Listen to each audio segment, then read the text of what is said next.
The moment I stirred the lobster bisque sitting on my husband's desk and watched a few grains of white powder rise to the surface of the spoon, I understood with total clarity that the man who had just kissed my forehead and told me to eat up wanted me dead. I did not scream. I did not confront him.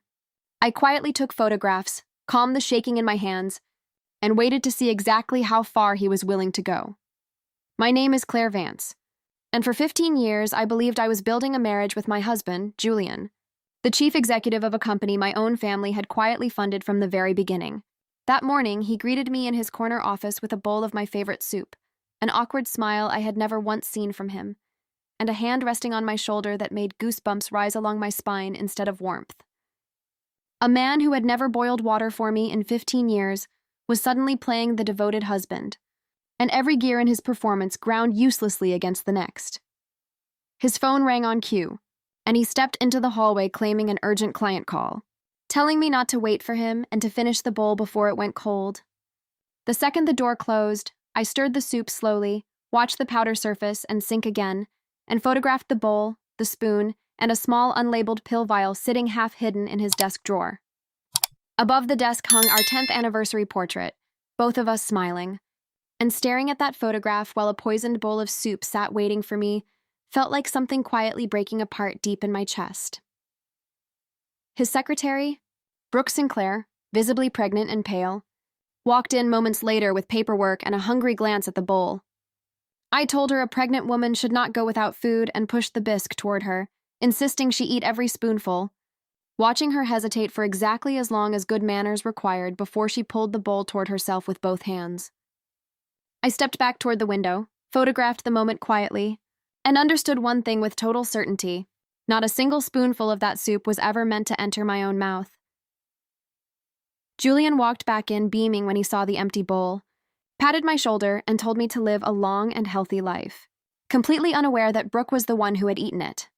When Brooke proudly announced that she was the one who cleared the bowl, I watched the color drain from my husband's face in a single instant, his hand flying to the back of his neck as he stumbled backward, demanding to know why she had eaten something that was never meant for her. To understand how we reached that office, you would need to go back 15 years, to a spring wedding day when my father placed a thick envelope in Julian's hands and told him it was seed money for his company, on the condition that 60% of the shares be registered permanently under my name. Every dollar of my parents' retirement fund and my own severance pay went into that envelope. And for 15 years afterward, Julian and his mother, Margaret, asked me again and again to sign the shares over to him for the sake of convenience, and every time, I thought of my father's hand and quietly refused. Those 15 years were not kind to me. I stood in my in-laws' kitchen every holiday morning at 5:30 making food from scratch, while Margaret bragged on the phone about her son's brilliant bloodline. I watched Julian ship gifts my own parents had sent us straight to his clients, while Margaret insisted he still owed his brother a share of everything. My name never once mentioned in relation to a single gift my family gave. When my mother collapsed from a stroke, Julian chose a networking dinner over the hospital, then mocked my exhausted face in front of his own clients days later while I had been sleeping on a cot beside my mother bed. I began quietly documenting everything long before that morning with the soup.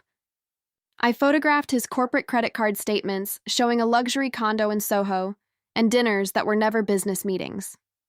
I learned from our accounting director that company funds were being funneled monthly into a shell company tied to an associate of Brooke, and that the Soho lease itself listed Julian as tenant and Brooke as the actual resident. On my way out of his office one evening, I saw a text light up his phone confirming a prenatal appointment at a fertility clinic, and I understood exactly whose child Brooke was carrying. I met privately with a Wall Street attorney, opened the small safe in my closet, and confirmed what I already knew, that the 60% stake my father secured 15 years earlier had never once been diluted because I had never signed it away. I gathered every photograph, every statement, every lease agreement into a single yellow envelope long before that morning in the office, waiting only for the moment Julian would finally show me exactly who he had become. That moment came the day he collapsed on his own carpet, white foam gathering at the corners of his mouth, while Brooke crumpled beside him, clutching her stomach and begging me to call for help. I did not hesitate. I ordered the front desk to call both an ambulance and the police, wrapped the pill vial in a handkerchief without touching it directly, and secured the CCTV footage before either of them could be moved. As Brooke's phone slipped from her hand and lit up on the carpet, a text from Julian flashed clearly on the screen, sent at the exact time he claimed to be taking a client call, confirming he had been lying to both of us in the very same hour. At the hospital, Margaret came sprinting down the hallway and grabbed my collar, screaming that I had done something to her son, and I simply stepped back and let a detective separate us without offering a single word in my defense. In the maternity ward, Brooke, having narrowly avoided losing the baby, confessed everything through sobs, the condo, the promises of becoming the next wife, the company funds funneled into her name, admitting she had not understood how serious it had all become until that morning. I handed detectives a complete evidence file that same night, and within days the toxicology report confirmed the powder in the soup was a substance capable of causing fatal complications in pregnant women and severe cardiac strain in anyone else, meaning Julian had knowingly served it to me while fully aware his own mistress might walk into that office at any moment.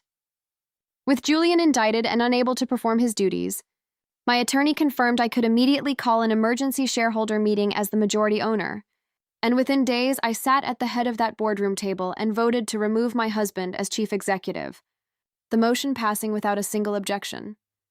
I walked into the empty executive office afterward, lifted the nameplate bearing his name off the desk with both hands, and replaced it with one bearing my own.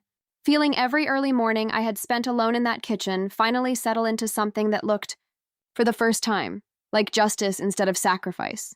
When his siblings stormed the lobby demanding a family meeting, I had them banned from the building. When Margaret dropped to her knees in my office begging me to save her son, I told her calmly that she had never once stepped into that kitchen with me at 5 a.m, and that I had no obligation to kneel for her now. I pursued every legal avenue available to me, filing criminal charges against Brooke for her role in the embezzlement, a civil suit for the affair itself, and divorce papers that I personally handed to Julian's attorney when he arrived, offering a settlement in exchange for dropping everything. Months later, in a courtroom filled with silence, a judge sentenced Julian to 15 years in state prison for attempted murder and corporate embezzlement. 1 year for every year I had given him, while Margaret let out a single broken sound from the gallery that I did not turn to acknowledge. Brooke was cleared of the poisoning charge but found liable for the affair and the embezzlement, ordered to repay the stolen funds along with damages, and I watched her walk out of that courthouse alone, one hand resting on the belly that had once been used as a shield. The hardest walk I took after all of it was not into a courtroom. It was into my mother hospital room, where I knelt beside her bed and placed the recovered $700,000 my parents had once trusted to my husband gently into her frail hands, telling her I was finally returning exactly what she and my father had given away 15 years earlier. She looked at me for a long time before a single tear slid down her cheek, and she whispered that all she had ever wanted was for her daughter to live a decent life, and that I had suffered enough for both of us. I promised her right there that every Saturday from then on belonged to her. No company meetings, no excuses, only the two of us walking the hospital courtyard together for as long as she needed me.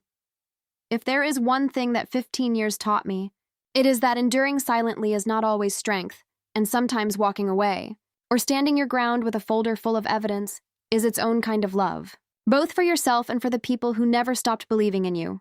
If this story kept you here until the very last word, thank you for staying with me. And if you want more stories about betrayal, justice, and the strength it takes to finally reclaim your own name, subscribe to the Revenge Tales, because next week brings a story you will not want to miss.